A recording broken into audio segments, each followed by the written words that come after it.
रायगड महाराष्ट्रासह देश विदेशातील ताज्या बातम्या पाहण्यासाठी मॅक्स इंडिया लाईव्ह चॅनलला सबस्क्राइब करा आणि बेल आयकॉन दाबायला विसरू नका।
बाबासाहेब आंबेडकरांचा आज 68वा महापरिनिर्वाण दिन आहे आणि तो आज चोपडा शहरात तालुक्यात आज या ठिकाणी त्यांना अभिवादन करण्यासाठी चोपडा शहर व तालुका काँग्रेस कमिटीचे पदाधिकारी कार्यकर्त्यांनी इथं अभिवादन केलेलं आहे। डॉक्टर बाबासाहेब आंबेडकर भारतरत्न होतेच, पण शिका, संघटित व्हा आणि संघर्ष करा असा बाबासाहेबांनी आपल्याला सगळ्यांना एक मंत्र दिला होता आणि त्याच्या आधारे विशेष करून सर्वांनी शिकलं पाहिजे, संघटित झालं पाहिजे, वंचित समाजाने पुढे गेलं पाहिजे, मुख्य प्रवाहात आलं पाहिजे ही बाबासाहेबांची भूमिका होती आणि त्या भूमिकेला खरं म्हणजे आजच्या काळात फार महत्त्व आहे। त्या ठिकाणी ध्रुवीकरण सुरू झालेलं आहे, त्या ठिकाणी बाबासाहेबांचं तत्त्व अंमलात आणण्याची फार मोठी गरज आहे आणि म्हणून मला असं वाटतं की आपली जी घटना आहे ती घटना लिहिण्याचं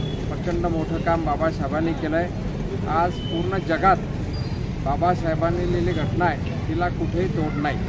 सर्वांचा विचार करून बाबासाहेबांनी आज एक मोठं काम केलेलं आहे। मला असं वाटतं बाबासाहेबांचं जे काम आहे त्याला आज सर्वांनी वंदन केलं पाहिजे आणि डॉक्टर बाबासाहेबांनी लिहिलेली घटना हिचं संरक्षण करणं हे प्रत्येक भारतीयाचं काम आहे।